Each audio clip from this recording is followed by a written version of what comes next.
ನಮ್ಮಲ್ಲಿ ಉತ್ತಮ ದೇವತೆಗಳ ಅಥವಾ ಗುರುಗಳ ಸನ್ನಿಧಾನ ಇದ್ದಾಗ ಮಾತ್ರ ನಾವು ಭಗವಂತನ ಬಳಿಯಲ್ಲಿ ಹೋಗಲಿಕ್ಕೆ ಸಾಧ್ಯ, ಮುಖ್ಯಪ್ರಾಣದೇವರ ಬಳಿಯಲ್ಲಿ ಹೋಗಲಿಕ್ಕೆ ಸಾಧ್ಯ. ಇದು ಬಹಳ ಮುಖ್ಯವಾದ ಅಂಶ. ಅಂದರೆ ಅವರೇ ಪ್ರೇರಕರು. ಮನೋಅಭಿಮಾನಿಯಾದ ಗರುಡದೇವರು ಅವರ ಪ್ರೇರಣಾದಿಂದ ನಾನು ಹನುಮನ ಪೂಜೆಯನ್ನು ಮಾಡುತ್ತಿದ್ದೇನೆ. ಇದು ತಾತ್ಪರ್ಯ. ಏನು ಹೇಳ್ತಿದ್ದಾರೆ? ವ್ಯಾಸತೀರ್ಥ ಯತೀಂದ್ರೇಣ ಪೂಜಿತಂ ಚ ವಿಧಾನತಃ ಅಂತ ಹೇಳಬೇಕಾದ್ರೆ ವೇಹೇ ಗರುಡದೇವರು, ಅಂತಹ ಗರುಡದೇವರ ಧಾನತಃ ಅಂತಂದರೆ ಸನ್ನಿಧಾನ ಅಂತಂದರೆ ಗರುಡದೇವರು ಎಲ್ಲಿ ನಿಲ್ಲಿಸಿರ್ತಾರೆ ನಮ್ಮಲ್ಲಿ? ನಮ್ಮ ಶರೀರದಲ್ಲಿ ಗರುಡದೇವರ ಸ್ಥಾನ ಯಾವುದು? ಮನಸ್ಸು. ಮನೋಅಭಿಮಾನಿಯವರು ಗರುಡಶೇಷ ರುದ್ರರು ಮನೋಅಭಿಮಾನಿ ದೇವತೆಗಳು. ಹಾಗಾಗಿ ಗರುಡದೇವರು ಎಲ್ಲಿ ನೆಲೆಸಿದ್ದಾರೆ? ಮನಸ್ಸಿನಿಂದ. ಅಂದರೆ ಮನಸ್ಸಿನಿಂದ ಚೆನ್ನಾಗಿ ಪೂಜೆ ಮಾಡೋದು ಅಂತ ಅರ್ಥ ವಿಧಾನತಃ ಅಂತಂದರೆ. ಅಲ್ಲಿ ಗರುಡದೇವರು ಮನಸ್ಸನ್ನು ಪ್ರೇರೇಪಣೆಯನ್ನು ಮಾಡಿ ನಮ್ಮ ಮನಸ್ಸನ್ನು ಮುಖ್ಯ ಪ್ರಾಣದೇವರಲ್ಲಿ ಇರಿಸಿ ಪೂಜೆ ಮಾಡುವಂತೆ ಮಾಡಿದ್ದಾರೆ ಅಂತ ತಾತ್ಪರ್ಯ.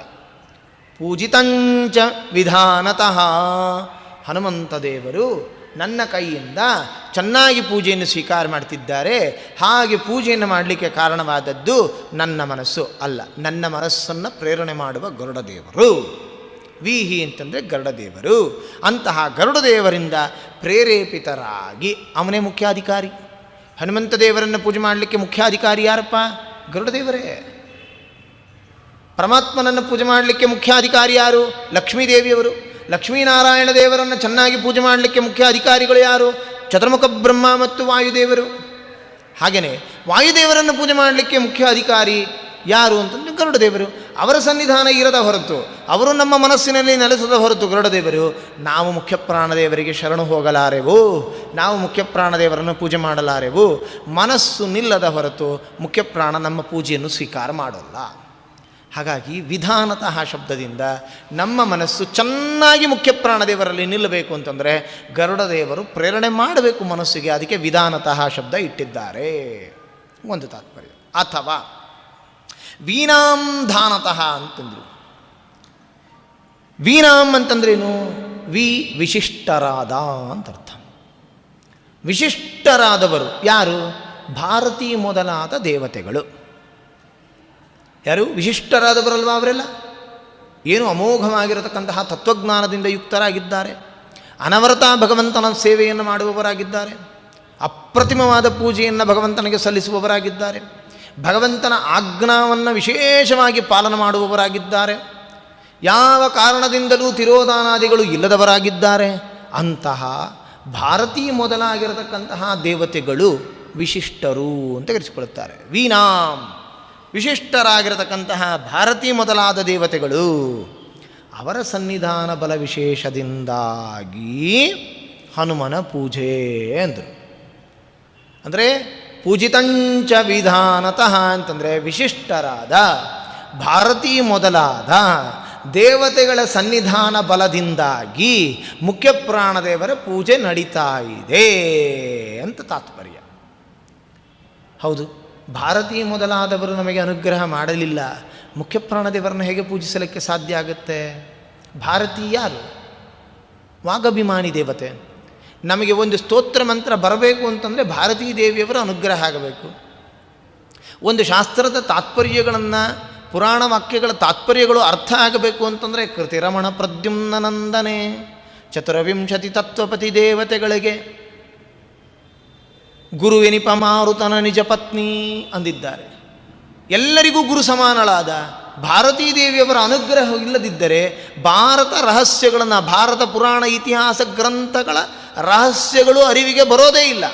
ಮುಖ್ಯ ಪ್ರಾಣದೇವರ ಸುಂದರವಾಗಿರತಕ್ಕಂತಹ ಮಹಿಮೆಗಳು ಅದು ಅರ್ಥನೇ ಆಗೋದಿಲ್ಲ. ಹಾಗಾಗಿ ಭಾರತೀ ಮೊದಲಾದ ದೇವತೆಗಳು ವಿಶಿಷ್ಟರು. ಅವರ ಅನುಗ್ರಹ ಇಲ್ಲದೆ ಹೋದರೆ ಮುಖ್ಯ ಪ್ರಾಣದೇವರ ಮಹಿಮೆ ತಿಳಿಯೋಲ್ಲ. ಭಾರತೀ ಮೊದಲಾದವರ ಅನುಗ್ರಹದಿಂದ ಕೂಡಿದವನಾಗಿ ನಾನು ಹನುಮಂತ ದೇವರನ್ನು ಪೂಜೆ ಮಾಡ್ತೇನೆ. ಪೂಜಿತಂಚ ವಿಧಾನತಃ, ಇದಿನ್ನೊಂದು ವಿಶೇಷ. ಹಾಗಾಗಿ ಭಾರತೀ ಅನುಜ್ಞೆ ಬೇಕು ಅಂತಾರೆ. ಪತ್ನಿ, ನಿಜ ಪತ್ನಿ, ಮಾರುತನ ನಿಜ ಪತ್ನಿಯಾಗಿರತಕ್ಕಂತಹ ಭಾರತೀ ದೇವಿಯವರ ಅನುಗ್ರಹ ಬಲ ಇಲ್ಲದೆ ಹೋದರೆ ಅವರ ಗಂಡನ ಬಳಿಗೆ ಹೋಗಲಿಕ್ಕೆ ಆಗೋಲ್ಲ. ಅದನ್ನು ತೋರಿಸ್ತಾ ಇದ್ದಾರೆ. ಹಾಗಾಗಿ ಮೊದಲು ವಿಶಿಷ್ಟರಾದ ಭಾರತೀ ದೇವಿಯವರ ಅನುಗ್ರಹಕ್ಕೋಸ್ಕರವಾಗಿ ಚಿಂತನೆ ಮಾಡಿರಿ. ಅವಳನ್ನು ಚಿಂತನೆ ಮಾಡಿಕೊಂಡು ಅವಳ ಪತಿಯ ಬಳಿಗೆ ಹೋಗಿ ವಿಶೇಷ ಪೂಜೆಯನ್ನು ಮಾಡಿರಿ. ಇದು ಇನ್ನೊಂದು ಸಂದೇಶ ಕೊಡ್ತಾ ಇದ್ದಾರೆ, ಪೂಜಿತಂಚ ವಿಧಾನತ. ಅಥವಾ ಇನ್ನೂ ಒಂದು ತಾತ್ಪರ್ಯ ಇದೆ, ವಿಂ ಧರತೀತಿ ವಿದಹ ಅಂತ. ವಿಂ ಅಂತಂದ್ರೇನು? ಅತ್ಯಂತ ವಿಶೇಷಣವುಳ್ಳವನು. ವಿಶೇಷಣಕ್ಕೆ ವಿಶೇಷಣ ಯಾರು? ಭಗವಂತ. ಭಗವಂತನನ್ನು ವಿಶೇಷ ಅಂತ ಕರೀತಿದ್ದಾರೆ. ಭಗವಂತನೇ ವಿಶೇಷ, ಅದ್ಭುತವಾಗಿರತಕ್ಕಂಥ ವಿಶೇಷ ಭಗವಂತನದ್ದು. ಜಗಜ್ಜನ್ಮಾದಿ ಕರ್ತೃತ್ವವುಳ್ಳ ಭಗವಂತನೇ ವಿಶೇಷ. ಅವನನ್ನು, ಪರಮಾತ್ಮನನ್ನು ಧರತಿ ಚೆನ್ನಾಗಿ ಧಾರಣ ಮಾಡಿದ್ದಾನೆ. ಎಲ್ಲಿ? ಹೆಗಲಿನಲ್ಲಿ ಅಂತ ಅರ್ಥ. ಮುಖ್ಯಪ್ರಾಣದೇವರು ಭಗವಂತನನ್ನು ಹೆಗಲಿನಲ್ಲಿ ಧಾರಣ ಮಾಡಿದ್ದಾರೆ ಅಂತ ತಗೊಳ್ತಾ ಇದ್ದೇವೆ. ಹಾಗಾದರೆ ವಿಧಾ ಶಬ್ದಕ್ಕೆ ಏನರ್ಥ ಆಯ್ತು? ಈಗ ಭಗವಂತನನ್ನು ಧರಿಸಿರುವವನು ಅಂತಾಯಿತು. ನಾವೆಲ್ಲ ನೋಡ್ತೇವೆ, ರಾಮಾಯಣ ಯುದ್ಧ ಪ್ರಸಂಗದಲ್ಲಿ ಹನುಮಂತ ದೇವರು ಒಂದು ಭುಜದಲ್ಲಿ ರಾಮನನ್ನು, ಮತ್ತೊಂದು ಭುಜದಲ್ಲಿ ಲಕ್ಷ್ಮಣನನ್ನು ಕೂರಿಸಿಕೊಂಡು ಯುದ್ಧರಂಗದಲ್ಲಿ ಓಡಾಡುತ್ತಾ ಇರುತ್ತಾರೆ. ಈಗ ಚಿತ್ರವನ್ನೆಲ್ಲ ಕಡೆ ನೋಡ್ತೇವೆ ನಾವು. ಏನದರ ತಾತ್ಪರ್ಯ? ಜೀವೋತ್ತಮನಾದ ಹನುಮನು ಸರ್ವೋತ್ತಮನಾದ ಪರಮಾತ್ಮನನ್ನು ಮತ್ತು ನರೋತ್ತಮನಾಗಿರತಕ್ಕಂತಹ ಶೇಷನನ್ನು ಹೊತ್ತು ತಿರುಗುತ್ತಾ ಇದ್ದಾನೆ ಅಂತ ತಾತ್ಪರ್ಯ. ಅದು ಚಿತ್ರ, ನಾವೆಲ್ಲ ಚಿತ್ರ ನೋಡ್ತೇವೆ. ಹನುಮಂತ ದೇವರ ಹೆಗಲ ಮೇಲೆ ರಾಮ ಲಕ್ಷ್ಮಣರನ್ನು ಕೂಡಿಸಿಕೊಂಡಿರೋದನ್ನು ನೋಡ್ತೇವೆ. ಏನದರ ತಾತ್ಪರ್ಯ ಏನು? ಹಾಗೆ ನಮ್ಮೊಳಗೂ ಇರೋದು ಮುಖ್ಯಪ್ರಾಣದೇವರು. ಮುಖ್ಯಪ್ರಾಣದೇವರು ಪ್ರತಿಯೊಬ್ಬ ಜೀವರುಗಳ ಶರೀರದೊಳಗೆ ಇದ್ದು ಒಂದು ಹೆಗಲ ಮೇಲೆ ಪರಮಾತ್ಮ ಸರ್ವೋತ್ತಮನನ್ನು, ಇನ್ನೊಂದು ಹೆಗಲ ಮೇಲೆ ಜೀವ ನಾನು, ನನ್ನನ್ನು ಹೊತ್ಕೊಂಡಿದ್ದಾನೆ. ಜೀವೋತ್ತಮನು ಸರ್ವೋತ್ತಮನನ್ನು ನರೋತ್ತಮನನ್ನು ಹೊತ್ತು ತಿರುಗುತ್ತಾ ಇರ್ತಾನೆ ಅಂತ ಅರ್ಥ. ಅದನ್ನು ರಣರಂಗದಲ್ಲಿ ತೋರಿಸಿದರಷ್ಟೇ, ದರ್ಶನ ಮಾಡಿಸಿದರು. ಪ್ರಾತ್ಯಕ್ಷಿಕೆ ಅಂತೀವಲ್ಲ ನಮ್ಮಲ್ಲಿ, ಒಂದು ದಿಗ್ದರ್ಶನ ಮಾಡಿಸಿದ, ಹೇಗಿರ್ತೀನಿ ನೋಡ್ರಿ ನಾನು ಅಂತ. ಪರಮಾತ್ಮ ಮತ್ತು ಜೀವನನ್ನು ಹೊತ್ತವನು ನಾನೇ. ಯಾರು? ನಾನು ಜೀವೋತ್ತಮನು. ಪರಮಾತ್ಮ ಮತ್ತು ಜೀವನನ್ನು ಹೊತ್ತ ಜೀವೋತ್ತಮನು ನಾನು ಅನ್ನೋದನ್ನು ತೋರಿಸೋದೇ ಆ ಚಿತ್ರ. ಅದನ್ನು ಅರ್ಥ ಮಾಡ್ಕೋಬೇಕು. ಅದು ಎಲ್ಲಿರೋ ಚಿತ್ರ? ಅದು ಎಲ್ಲೋ ಹೊರಗಡೆ ರಣರಂಗದಲ್ಲಿರೋದಲ್ಲ, ಇಲ್ಲಿರುವ ಚಿತ್ರ ಅದು. ನಮ್ಮೊಳಗೆ ಇರತಕ್ಕಂಥ ಶರೀರ, ಈ ಶರೀರದ ಒಳಗೆ ಇರುವ ಚಿತ್ರ ಅದು. ಈ ಶರೀರದೊಳಗೆ ಜೀವನನ್ನು ತನ್ನ ಹೆಗಲ ಮೇಲೆ, ಎಡ ಹೆಗಲಿನ ಮೇಲೆ ಹೊತ್ತುಕೊಂಡು ಪರಮಾತ್ಮ ಅವನನ್ನು ಬಲ ಹೆಗಲಿನ ಮೇಲೆ ಹೊತ್ತುಕೊಂಡು ಸುಷುಮ್ನಾ ಮಾರ್ಗದಲ್ಲಿ ಚೆನ್ನಾಗಿ ಸಂಚಾರ ಮಾಡ್ತಾ ಇದ್ದಾರೆ ಮುಖ್ಯಪ್ರಾಣದೇವರು ಅಂತ ಅರ್ಥ ಆ ಚಿತ್ರ. ಅದನ್ನು ಇಲ್ಲಿ ತೋರಿಸ್ತಾ ಇದ್ದಾರೆ. ವಿಧಾನತಃ ಪರಮಾತ್ಮ ವಿಶೇಷ ನಾಮಕನಾಗಿರತಕ್ಕಂತಹ ಭಗವಂತನನ್ನು ಚೆನ್ನಾಗಿ ಹೆಗಲ ಮೇಲೆ ಹೊತ್ತವನು ಅನಹ ಮುಖ್ಯಪ್ರಾಣನು. ಇದನ್ನು ತಿಳ್ಕೊಂಡು ಅವನನ್ನು ಪೂಜೆ ಮಾಡಿರಿ, ಅಥವಾ ಅವನ ಪ್ರೇರಣೆಯಿಂದ ಪೂಜೆ ಮಾಡಿರಿ ಅಂತ ಹೇಳ್ತಿದ್ದಾರೆ. ಅಂದರೆ ಮುಖ್ಯಪ್ರಾಣದೇವರೇ ನಮ್ಮನ್ನು ಪ್ರೇರೇಪಣೆ ಮಾಡಿದರೆ ಮಾತ್ರ ನಾವು ಪೂಜೆ ಮಾಡಲಿಕ್ಕೆ ಸಾಧ್ಯ. ಹಾಗೆ ಮುಖ್ಯಪ್ರಾಣದೇವರು ನಮ್ಮನ್ನು ಪ್ರೇರೇಪಣೆ ಮಾಡಬೇಕು ಅಂತಂದರೆ ನಮಗೆ ಯಾವ ಚಿಂತನೆ ಬೇಕು? ಮುಖ್ಯಪ್ರಾಣನ ಹೆಗಲ ಮೇಲೆ ಭಗವಂತನು ಚೆನ್ನಾಗಿ ವಿರಾಜಮಾನನೂ ಆಗಿದ್ದಾನೆ. ವಿಶೇಷ ನಾಮಕನಾಗಿರತಕ್ಕಂಥ ಭಗವಂತನು ಚೆನ್ನಾಗಿ ಮುಖ್ಯಪ್ರಾಣದೇವರ ಹೆಗಲಿನಲ್ಲಿ ವಿರಾಜಮಾನನೂ ಆಗಿದ್ದಾನೆ ಅಂತ ವಿಚಾರ ಮಾಡಬೇಕು.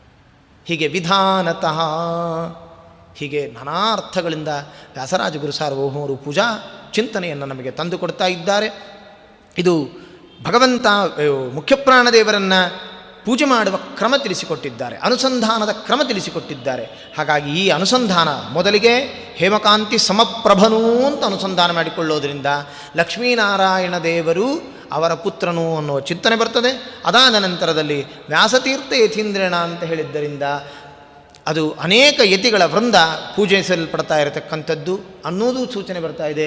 ಇನ್ನು ವಿಧಾನತಃ ಶಬ್ದದಿಂದ ಗರುಡದೇವರ ಸನ್ನಿಧಾನ ಮನಸ್ಸಿನಲ್ಲಿದೆ. ಆ ಮನೋಪ್ರೇರಣೆಯನ್ನು ಕೊಟ್ಟು ಗರುಡದೇವರು ಹನುಮಂತ ದೇವರ ಪೂಜೆಯನ್ನು ಮಾಡಿಸುವವರಾಗುತ್ತಾರೆ. ಹೀಗೆ ನಾನಾ ಅರ್ಥಗಳಿಂದ ಯುಕ್ತವಾಗಿರತಕ್ಕಂಥ ಮಾತನ್ನು ವ್ಯಾಸತೀರ್ಥ ಯತೀಂದ್ರೇಣ ಪೂಜಿತಂ ಚ ವಿಧಾನತಃ. ಇಲ್ಲಿಂದ ಮುಂದಕ್ಕೆ ತ್ರಿವಾರಂ ಯಃ ಪಠೇನ್ ನಿತ್ಯಂ ಸ್ತೋತ್ರಂ ಭಕ್ತ್ಯಾ ದ್ವಿಜೋತ್ತಮಃ ವಾಂಛಿತಂ ಲಭತೆ ಭೀಷ್ಟಂ ಷಣ್ಮಾಸಾಭ್ಯಂತರೇ ಖಲು ಅಂತ ಹೇಳ್ತಾ ಇದ್ದಾರೆ. ಯಾರು ಈ ಸ್ತೋತ್ರವನ್ನು ಮೂರಾವರ್ತಿ ಭಕ್ತಿಯಿಂದ 6 ತಿಂಗಳ ಕಾಲ ಪಠನ ಮಾಡ್ತಾರೋ ಅವರಿಗೆ ವಾಂಛಿತಗಳು ಅಭೀಷ್ಟಗಳು ಸಿದ್ಧಿಸುತ್ತದೆ. ಇದು ಸಾಮಾನ್ಯ ಅರ್ಥ. ಮೇಲೆ ನೋಡಿದ ತಕ್ಷಣ ಇದು ನಮಗೆಲ್ಲರಿಗೂ ಅರ್ಥ ಆಗಿಬಿಡ್ತದೆ. ಏನು ಗೊತ್ತಾಗದೇ ಇದ್ದರೂ ಸ್ತೋತ್ರದಲ್ಲಿ ಫಲ ಅಂತೂ ಬೇಗ ಗೊತ್ತಾಗಿಬಿಡ್ತದೆ. ನಮ್ಮ ಗಮನ ಎಲ್ಲ ಅಲ್ಲೇ ಇರ್ತದೆ. ಆ ಶಬ್ದಗಳನ್ನು ಬೇಗ ಹಿಡಿದು ಬಿಡ್ತೀವಿ ನಾವು. ಯಾವುದೇ ಸ್ತೋತ್ರ ಹೇಳಲಿ, ವೆಂಕಟೇಶ ಸ್ತೋತ್ರ ಹೇಳಲಿ, ಯಾವುದೇ ಸ್ತೋತ್ರ ಹೇಳಲಿ, ರಾಯರ ಸ್ತೋತ್ರ ಹೇಳಲಿ, ನಮ್ಮ ಮನಸ್ಸೆಲ್ಲ ಫಲದ ಕಡೆ ಬೇಗ ಓಡಿ ಹೋಗಿಬಿಡ್ತದೆ. ಆ ಫಲದ ಸಂಸ್ಕೃತ ಬರದೇ ಇದ್ದರೂ ಫಲ ಮಾತ್ರ ಅರ್ಥ ಆಗಿಬಿಡ್ತದೆ ನಮಗೆ. ಅಷ್ಟು ನಮಗೆ ಅದರಲ್ಲಿ ಕಾಳಜಿ ಇದೆ. ಇಲ್ಲಿ ಕೂಡ ಹಾಗೆ ಸಾಮಾನ್ಯ ಅರ್ಥವ ವ್ಯಾಸರಾಜರು ಅಷ್ಟು ಸಾಮಾನ್ಯ ಅರ್ಥವನ್ನು ಇಲ್ಲಿ ತೋರಿಸ್ತಾ ಇದ್ದಾರಾ? ತ್ರಿವಾರಂ ಯಪ್ಪಟೆ ನಿತ್ಯಂ ಸ್ತೋತ್ರಂ ಭಕ್ತ್ಯಾ ದ್ವಿಜೋತ್ತಮಃ ವಾಂಛಿತಂ ಲಭತೆ ವಿಷ್ಟಂ ಷಣ್ಮಾಸಾಭ್ಯಂತರೇ ಕಲು ಅಂತ ಸಾಮಾನ್ಯ ಅರ್ಥವನ್ನು ಹೇಳ್ತಾ ಇದ್ದಾರಾ ಅಂತಂದರೆ ಇಲ್ಲ, ವಿಶೇಷ ಇದೆ ಅಲ್ಲಿ. ನೋಡಿ, ಯಃ ಪಟೇ ನಿತ್ಯಂ, ಯಹ್ ಅಂತ ಬರಿತಾ ಇದ್ದಾರೆ. ಏನು ಯಹ ಅಂತಂದರೆ ಏನು? ಯಹ ಅನ್ನೋ ಶಬ್ದಕ್ಕೆ ಏನು ಅರ್ಥ? ನಾವೆಲ್ಲ ಸಾಮಾನ್ಯವಾಗಿ ಯಾರು ಅಂತ ಅರ್ಥ ಮಾಡಿಬಿಡ್ತೇವೆ. ಜ್ಞಾನಿಗಳು ಅಷ್ಟು ಸುಲಭವಾಗಿ ಬರೆಯೋರಲ್ಲ ಅವರು. ಯಹ ಶಬ್ದಕ್ಕೆ ಅರ್ಥ ಏನು? ಅದು ಯಜಿ ಎಂಬತಕ್ಕಂಥ ಧಾತುನಿಂದ ಉತ್ಪನ್ನವಾಗಿರತಕ್ಕಂಥ ಶಬ್ದ. ಅದು ಯಹ ಎಂಬತಕ್ಕಂಥದ್ದು ಯಜಿ ದೇವಪೂಜಾ ಸಂಗತಿ ಕರಣದಾನೇಶು ಅಂತ ತಾತ್ಪರ್ಯ. ಯಹ ಶಬ್ದಕ್ಕೇನರ್ಥ? ದೇವರ ಪೂಜಾ, ಸಜ್ಜನರ ಸಂಘ, ದಾನಾದಿಗಳಲ್ಲಿ ನಿಷ್ಠೆ ಉಳ್ಳವನು ಯಾರೋ ಅವನು ಅಂತ ಅರ್ಥ. ಯಾರು ಈ ಸ್ತೋತ್ರವನ್ನು ಪಠನೆ ಮಾಡ್ತಾರೋ, ಯಾರು ಪೌಮಾನ ಹೋಮವನ್ನು ಮಾಡ್ತಾರೋ, ಯಾರು ಶಾಸ್ತ್ರಶ್ರವಣ ಮಾಡ್ತಾರೋ ಅಂತೆಲ್ಲ ಮಾತಾಡ್ತೇವೆ. ಅಲ್ಲಿ ಯಾರು ಯಾರು ಯಾರು ಅಂತ ಕೇಳ್ತಿದ್ವಲ್ಲ, ಆ ಯಾರು ಅನ್ನೋದು ಕ್ವಾಲಿಫಿಕೇಷನ್. ಅದು ಯಾವ ಅರ್ಹತೆ ಇರುವವನು ಶಾಸ್ತ್ರಶ್ರವಣ, ಯಾವ ಅರ್ಹತೆ ಇರುವವನು ಈ ಸ್ತೋತ್ರ ಪಾರಾಯಣ ಮಾಡಬೇಕು, ಯಾವ ಅರ್ಹತೆ ಇರುವವನು ಈ ಕರ್ಮವನ್ನು ಮಾಡಬೇಕು. ಆ ಯಹ ಶಬ್ದ ಅಧಿಕಾರವನ್ನು ತೋರಿಸುತ್ತೆ. ಯಹ ಶಬ್ದ ಅರ್ಹತೆ, ಕ್ವಾಲಿಫಿಕೇಷನ್ ತೋರಿಸುತ್ತೆ. ಈ ಸ್ತೋತ್ರಕ್ಕೆ ಕ್ವಾಲಿಫಿಕೇಷನ್ ಏನು? ಯಾರಿಗೆ ಫಲ ಬರುವುದು? ಹೇಳ್ಕೊಂಡವರಿಗೆಲ್ಲ ಫಲ ಬಂದುಬಿಡ್ತದ? ಸುಮ್ಮನೆ ಹೇಳ್ಕೊಳ್ತಾ ಇದ್ರೆ ಫಲ ಬಂದುಬಿಡ್ತದೇನು? ಫಲಸಿದ್ಧಿ ಇದೆ. ಕೇವಲ ಸುಮ್ಮನೆ ಹೀಗೆ ನಾಮ ಉಚ್ಚಾರಣೆ ಮಾಡೋದರಿಂದ ಒಂದು ಫಲ ಇದೆ. ಅದು ಎಷ್ಟು ಫಲ? ಅದಕ್ಕಿಂತ ಉತ್ತಮ ಫಲ ಯಾವುದು? ಅನುಸಂಧಾನಕ್ಕಿದೆ. ಅರ್ಥಾನುಸಂಧಾನಕ್ಕೆ ಅತೀವವಾಗಿರತಕ್ಕಂಥ ಫಲ ಇದೆ. ಅರ್ಥಾನುಸಂಧಾನವನ್ನು ಮಾಡಿಕೊಳ್ಳುತ್ತಾ ಕರ್ಮಾನುಷ್ಠಾನ ಮಾಡುವವನಿಗೆ ಇನ್ನೂ ಅಧಿಕವಾಗಿರತಕ್ಕಂಥ ಫಲ ಇದೆ. ಹೀಗೆಲ್ಲ ಫಲದಲ್ಲಿ ಏನಿದೆ? ಒಂದೊಂದೇ ತಾರತಮ್ಯಗಳು ಅಂತ ಇದ್ದಾವೆ. ಏಕಾಏಕಿ ಫಲ ದೊರಕೋದಲ್ಲ ಅದು. ಹಾಗಾಗಿ ಆ ಫಲಕ್ಕೆ ಬೇಕಾಗಿರತಕ್ಕಂತಹ ಅಧಿಕಾರವನ್ನು ಸೂಚನೆ ಮಾಡ್ತಾ ಇದೆ ಯಹ ಎಂಬತಕ್ಕಂಥ ಶಬ್ದ. ಯಹ ಎಂಬತಕ್ಕಂಥ ಶಬ್ದ ಫಲಕ್ಕೆ ಬೇಕಾಗಿರ್ತಕ್ಕಂಥ ಅಧಿಕಾರವನ್ನು ಸೂಚನೆ ಮಾಡ್ತಾ ಇದೆ. ಯಾವುದು ಅಧಿಕಾರ? ಈ ಸ್ತೋತ್ರ ಫಲದಾಯಕ ಆಗಬೇಕು ಅಂತಂದರೆ ನಮಗೆ ಏನು ಇರಬೇಕು ಯೋಗ್ಯತೆ? ಯಾವ ಯೋಗ್ಯತೆ ಉಳ್ಳವರಾಗಿ ಈ ಸ್ತೋತ್ರ ಪಾರಾಯಣ ಮಾಡಿದರೆ ನಮಗೆ ಆ ಫಲ ಸಿದ್ಧಿಯಾಗುತ್ತೆ? ಬಹಳ ಮುಖ್ಯವಾದ ಅಂಶ. ಅದನ್ನು ಯಹ ಅನ್ನೋ ಶಬ್ದದಿಂದ ವ್ಯಾಸರಾಜ ಗುರು ಸಾರ್ವಭೌಮರು ತೋರಿಸ್ತಾ ಇದ್ದಾರೆ. ಯಜಿ ಎಂಬತಕ್ಕಂತಹ ಧಾತುವಿನಿಂದ ಉತ್ಪನ್ನವಾದಂಥ ಯಹ ಶಬ್ದಕ್ಕೆ ಅರ್ಥ ದೇವಪೂಜಾ ಸಂಗತಿ ಕರಣದಾನೇಶು ಅಂತ ಹೇಳ್ತಾ ಇದ್ದಾರೆ. ಸಂಗತಿ ಕರಣ ಅಂತಂದ್ರೇನು? ದೇವಪೂಜಾ, ಸಜ್ಜನರ ಸಂಘ ಮತ್ತು ದಾನಾದಿಗಳಲ್ಲಿ ನಿಷ್ಠೆ ಇರುವವನು ಅಂತ ಅರ್ಥ. ಈ ಮೂರೂ ನಿಷ್ಠೆ ಇರಬೇಕಂತೆ. ಅವರು ಸ್ತೋತ್ರ ಪಾರಾಯಣ ಮಾಡಿದರೆ ಫಲದಾಯಕ ಆಗುತ್ತೆ ಇದು.